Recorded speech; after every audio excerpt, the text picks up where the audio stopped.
Did you know that a significant percentage of engine failures can be directly attributed to poor driving habits? You know, most of us don't give much thought to what's going on under the hood of our cars. We just expect the engine to fire up, get us where we're going, and not complain. But here's the thing. These engines, they hold grudges. Yep, the way you treat your car today can come back to haunt you later, and not in a fun ghost story kind of way. But here's the good news. Most of these bad habits are totally fixable, and not just fixable, they're easy to fix. And in this video, we'll be showing you 9 habits you should avoid in order to keep your engine happy, healthy, and running smooth for the long haul. Let's get into it.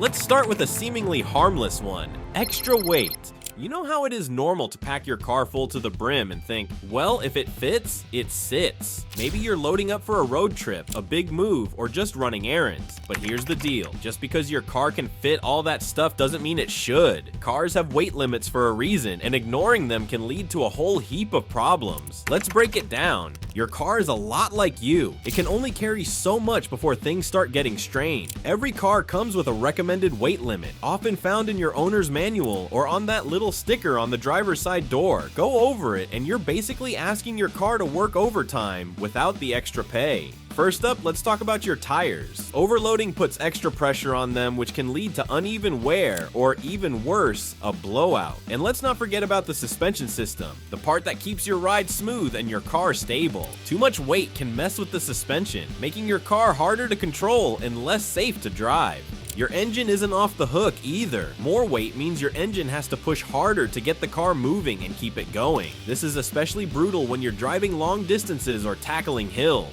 The extra strain can lead to overheating and quicker wear and tear on your engine components. And don't even get me started on the hit your fuel efficiency takes. The heavier the car, the more gas it guzzles. That's money straight out of your pocket every time you fill up. So stick to your car's weight limits. It's not just about protecting your tires, suspension, and engine. It's also about safety. Overloading messes with your car's handling, braking, and overall stability. Plus, staying within the limit can save you from expensive repairs down the line. It's a win-win. Next, you'll want to make sure you're not running a motor low on oil or no oil at all.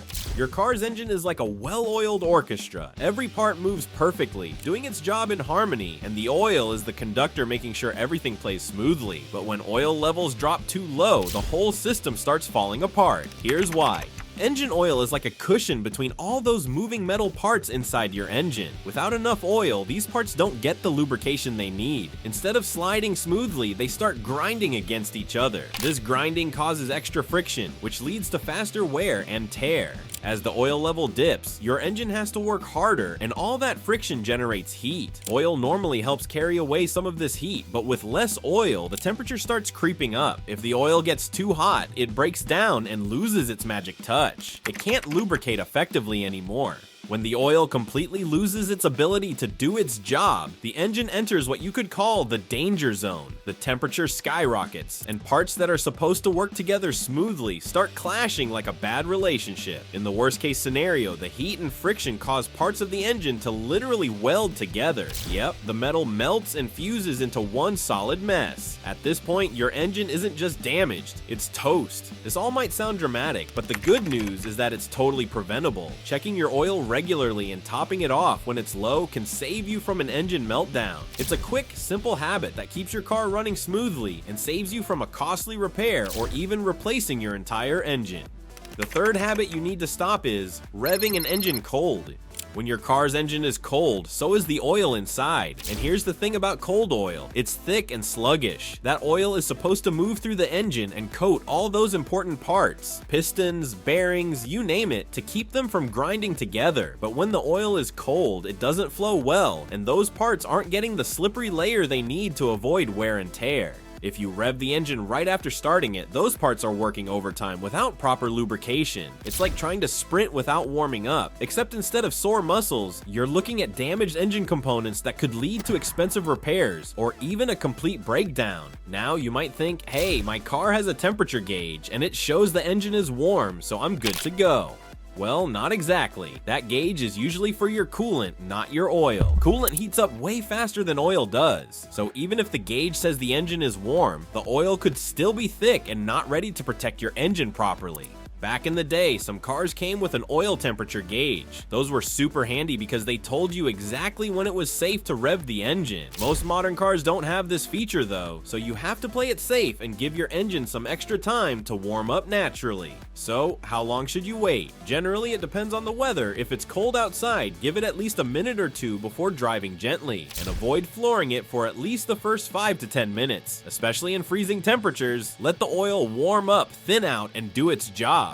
Not letting your engine warm up can seriously shorten its lifespan. Pistons, cylinders, and bearings are expensive to replace, and the labor costs for engine repairs can add up fast. By taking a little extra time to let your car warm up, you're not just protecting your ride, you're saving yourself from some hefty repair bills down the line. Alright, let's talk about something a lot of people don't think about: constant low RPM driving. It sounds like a chill thing to do, right? Keep the engine quiet, save fuel, all that jazz. But here's the kicker: this habit called lugging the engine can actually do more harm than good. Let me break it down in simple terms. When you're cruising at low RPMs, especially if you're hauling something heavy or driving uphill, your engine is basically working harder than it should. Why? Because at lower RPMs, some key parts of your car, the oil pump, water pump, and cooling fan, aren't moving as fast as they need to. These parts are like the engine support crew, keeping everything cool and well lubricated. If they slow down too much, the engine doesn't get enough oil, coolant, or airflow to stay in tip-top shape. Think of it like jogging with a tiny straw to breathe through. You're trying to keep up, but you're not getting enough air. Eventually, you'll start to struggle. That's exactly what happens to your engine when you lug it around at low RPMs. It doesn't get enough oil pressure or coolant flow, so the bearings inside don't stay properly protected. Heat starts building up, and over time, this can cause serious wear and tear. Now, before you start panicking about every red light you've ever stopped at, let's clear up a few things. A bit of low RPM driving in stop-and-go traffic? Totally fine. Modern engines are built to handle that kind of everyday use. Most cars have smart systems that help manage the stress, like variable oil pumps and advanced cooling systems. The real problem is when you're consistently lugging the engine under heavy loads, like towing a trailer or driving up steep hills in a high gear. That's when the stress piles up and starts causing trouble. So pay attention to your RPMs, especially when you're putting your car under extra strain. Downshifting to a lower gear when needed might feel like a small hassle, but it's worth it. Your engine works best in its sweet spot, where it gets plenty of oil, coolant, and airflow to keep running smoothly. Habit number 5, excessive engine braking. One of the biggest risks with engine braking is over-revving your engine. This happens when you shift into a gear that's too low for how fast you're going. Your engine ends up spinning faster than it's designed to, which can lead to some pretty gnarly damage. We're talking about things like floating a valve where it doesn't close properly, or worse, a piston slamming into the valve. If that sounds bad, it's because it is. Think of it this way: your engine is built to handle a certain range of speeds. Push it beyond that and you're flirting with mechanical disaster. So if you're not sure about which gear to downshift into, take it easy. Better safe than sorry. Here's another thing to keep in mind: your transmission isn't a big fan of constant downshifting. Every time you shift gears, your synchros, those little components that help your gears engage smoothly, take some wear and tear. And guess what? Downshifting puts way more stress on them than upshifting does. Now, that doesn't mean you can't use engine braking. It just means you should use it wisely. Instead of downshifting through every gear as you slow down, try to pick a lower gear that fits your speed and stick with it. It's like taking the stairs instead of jumping down each one. You'll save your transmission a lot of unnecessary strain. You might have heard of rev matching as a way to smooth things out. It's where you blip the throttle to match the engine speed to the new gear before you let the clutch out. And yeah, it helps reduce the stress on your synchros and makes the whole process feel smoother. But even with rev matching, your brakes are still the MVPs when it comes to regular slowing and stopping. Now, don't get me wrong, engine braking isn't all bad. It's actually super handy on long downhill stretches, especially if you're driving something heavy like a truck or towing a trailer. By using the engine to control your speed, you can avoid overheating your brakes, which is a big deal when you're dealing with steep grades. But for your everyday stops, stick to your brakes. They're designed for the job, and bonus, they're way cheaper and easier to replace than engine parts. Another obvious bad habit is driving with the check engine light on.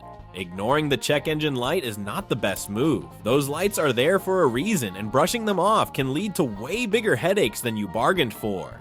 Most engine issues aren't exactly obvious while you're cruising down the road. You can't see a misfiring spark plug or hear an oxygen sensor throwing a tantrum. That's why cars have these handy little alert systems built in to give you a heads up before things spiral out of control. Think of them as the car's version of a checkup reminder from the doctor. Ignore them and you might end up with a bigger, more expensive problem on your hands. When that check engine light flips on, it's not saying, hey, if you're bored later, maybe take a look at this. Nope, it's saying, hey, this is serious and I need your attention now. By the time that light shows up, whatever part it's flagging has already started to act up, and ignoring it can snowball into something much worse. A small issue, like a loose gas cap, can lead to reduced fuel efficiency. Something bigger, like a failing catalytic converter, that can leave you stranded or cost you thousands in repairs. Here's some good news. Getting that issue checked out doesn't have to be a huge hassle. Most repair shops can quickly run a diagnostic scan to figure out why the light is on. Sometimes it's something simple, like a sensor that needs recalibrating. Other times it might require a repair, but catching it early almost always saves you time, money, and stress compared to letting it fester. Habit number 7, high gear acceleration.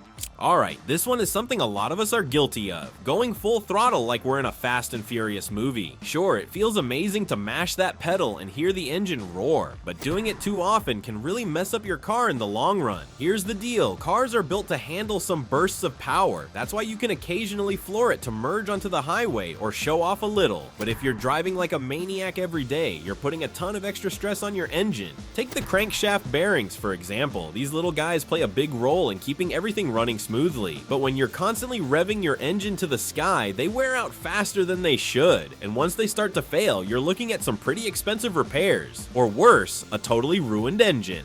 Now, modern cars are smarter than ever. They've got electronic systems that keep you from pushing things too far, like governors that stop the engine from hitting dangerous RPMs. So, it's not like your car will just explode because you went too hard on the gas. But here's the catch. Even if you're not hitting the red line, maxing out the RPMs over and over again adds a lot of wear and tear. It's like running a marathon every single day. Your body might not quit right away, but it'll break down a lot faster than if you took it easy sometimes. And let's not forget about fuel efficiency. Driving at moderate speeds and revs is way easier on your wallet. High revs burn fuel faster, which is fine for a quick burst, but not if you're doing it all the time. Plus, smooth driving is better for the planet, so you're doing everyone a favor by easing up on the pedal. So what's the takeaway? Save those hard accelerations for when you actually need them, like passing someone on the freeway or escaping a tailgating jerk. Otherwise, keep it chill. Your engine will last longer, your gas mileage will improve, and you'll spend less time worrying about pricey repairs.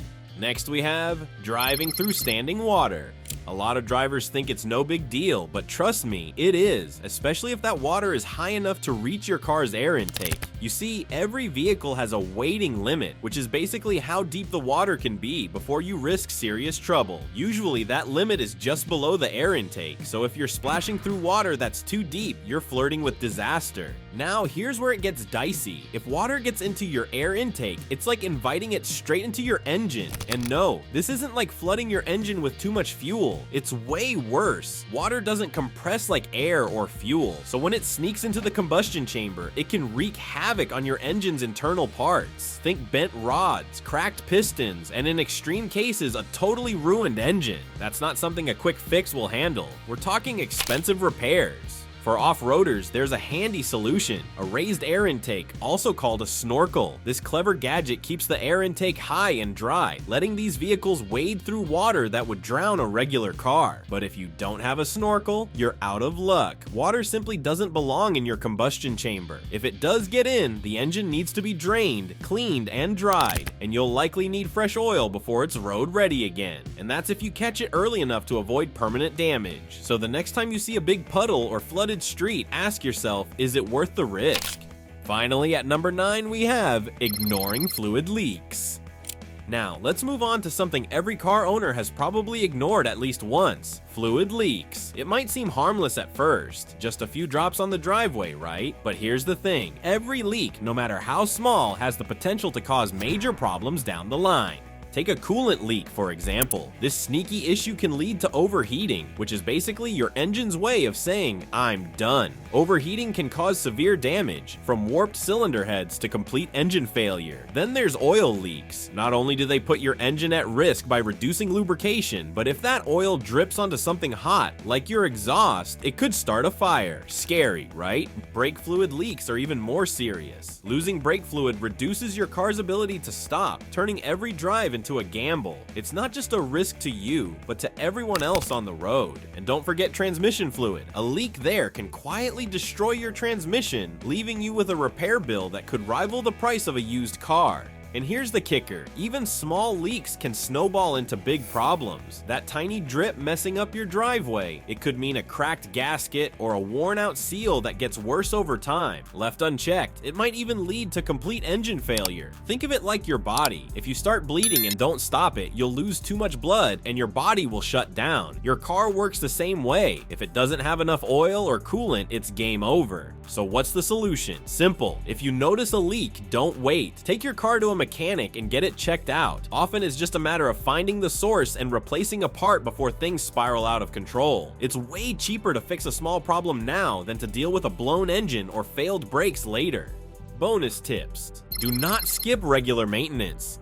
Regular oil changes might seem like a hassle, but skipping them is like asking for trouble, and trust me, it's not the kind of trouble you want. When you delay changing your engine oil, things start to go downhill fast. Over time, oil gets thinner and begins to break down. It also picks up dirt, debris, and other gunk from your engine, eventually turning into something nasty called sludge. Think of it as gross, goopy stuff that can't do its job anymore. And what is its job? Well, oil is supposed to lubricate all those moving parts in your engine, reducing friction and keeping things running smoothly. But when it turns to sludge, it can't lubricate properly. Parts start grinding against each other, wearing out faster than they should. In extreme cases, your engine might seize up completely. That's not just a bad day, it's a really expensive one. Transmission oil, the coolant you can't ignore. Now, let's talk about transmission oil. This stuff is just as important, but it often gets overlooked. Transmission oil doesn't just lubricate, it also keeps the transmission cool. If you skip a transmission oil change, the oil can break down and lose its effectiveness. Without good oil, your transmission could overheat, slip where gears don't catch properly, or even fail to engage a gear at all. In some cases, you might lose a gear altogether. Imagine cruising down the highway and suddenly realizing you've lost third gear. Not exactly a fun scenario, right? Rebuilding or replacing a transmission is no small task. It can cost thousands of dollars and leave you without a car for days or even weeks. Here's the bright side. All of this drama is completely avoidable with some basic maintenance. Regular oil changes are quick, relatively cheap, and a lot less painful than footing the bill for a new engine or transmission. Plus, staying on top of routine maintenance keeps your car running smoother for longer. It's like giving your car a little TLC so it can take care of you in return. Finally, could an engine oil additive save your engine? Here's the scoop most drivers miss. Engine oil additives. Think of them as a secret weapon for your car, quietly working behind the scenes to keep everything running like a dream. Engine oil is already doing a lot, lubricating, cleaning, and cooling your engine, but it's not invincible. Enter oil additives. These little marvels can supercharge your oil, helping it handle stress better. Whether it's scorching summer heat or freezing winter mornings, the right additive can ensure your oil doesn't break a sweat. It's like giving your engine's oil a cape and calling it a superhero. Here's why you might want to pay attention. Without the right protection, your engine slowly wears down. Every start, every stop, every long drive adds a bit of stress. Over time, that stress can lead to costly repairs. Additives help by reducing friction and wear inside the engine, giving it a longer, healthier life. Some additives also take it up a notch by improving your car's fuel efficiency. Imagine saving money at the pump while being kinder to the planet with lower emissions. Who wouldn't want that combo? The best part, using an oil additive is ridiculously easy. You don't need to be a car whiz or break out a toolbox. Just pick one suited to your car and pour it in during your next oil change.